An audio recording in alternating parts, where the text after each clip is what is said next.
It's recording. It is. Mm-hmm. So, hi everyone. This is Kasani, the sweetest little boy ever, and we just found out that he's on the spectrum last October.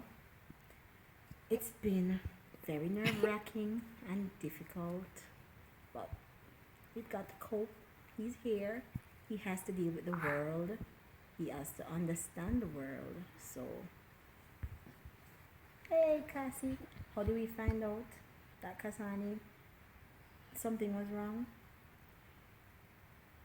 I guess all the signs were there, but we were not focusing on those signs. We were basically focusing on physical signs. So the last thing that was a little bit delayed was speech. He babbled, but he just didn't talk.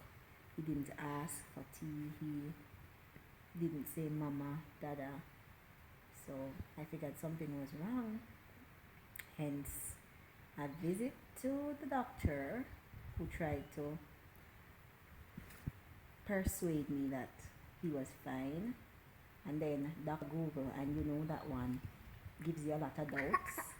And so I read somewhere that maybe he isn't hearing well, so maybe that's why he isn't talking. So I said, okay, let me take him to the ENT specialist to find out what's the problem. She thought his hearing was okay, but then she said, let's do something deeper. Let's have him do an audiology. So we had to go all the way to Kingston. We're leaving from rural Jamaica, all the way into Kingston, and it's a procedure that puts him to sleep. So we had to take him to see Professor Samsvan. She's in Kingston. I don't remember the place, but the name of her group is One of a Kind Kids Developmental Organization. So that's where we had to go.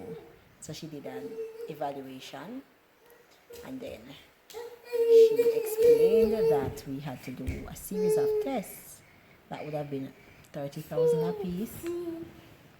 So he had to do a CARS, that's for the autism, that's for this, yes, to find out if he's on the spectrum.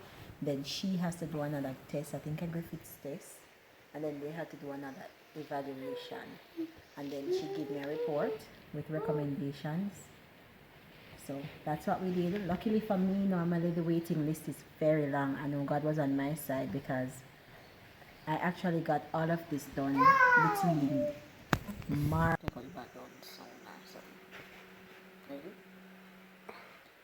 So all of this testing took place between March to June.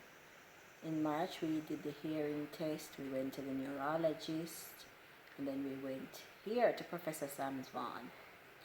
And then I don't know, it was as if God was working because everything was supposed to be a long wait.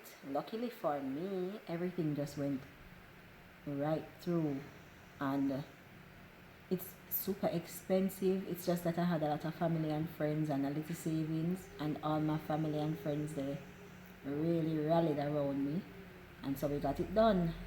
I had to go to UE to do the autism test, and then we went back to her on a Saturday. My sister followed me because doing all of this, it was very nerve-wracking for me.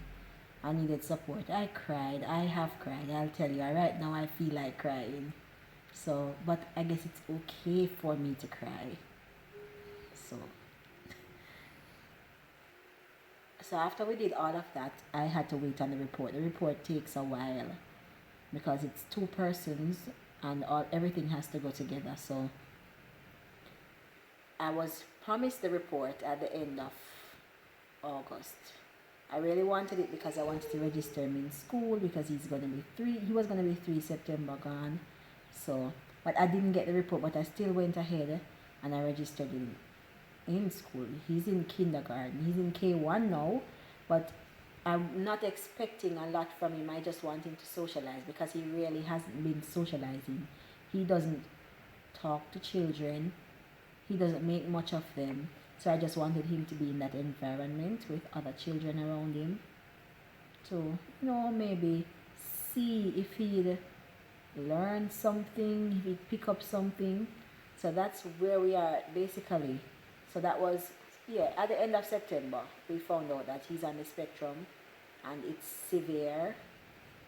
So I basically have accepted it. We have accepted it. Everybody, mommy, daddy, all the aunties. He's surrounded by a lot of aunties. No uncles, maybe one or two, but he has a lot of aunties and he has a huge fan base that's trying to support him to ensure that he feels loved and he's special. So that's where we are at now. I am still expecting him to say mommy. I'm waiting patiently. I still want him to say mommy, but that's where we are now with Kasani.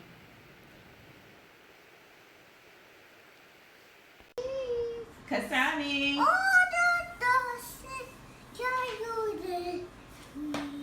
Alright, this is on one occasion when we went to see Dr. Pellington at UE to do the CARS assessment, the Childhood Autism Rating Scale, check to see where on the spectrum he is, if he's on it any at all. So that lasted for an hour, and she gave him different activities to do, see how he responded socially, verbally. She called his name, and that was a sad occasion for me too, because she called him and he didn't look, and even when I called him he didn't respond, and I had that feeling right there. You know that feeling you get sometimes when you know something, and I got the feeling that, you know, I'm sure that this is going to be positive, even though I didn't want it to be, but mother's instinct. Uno, dos.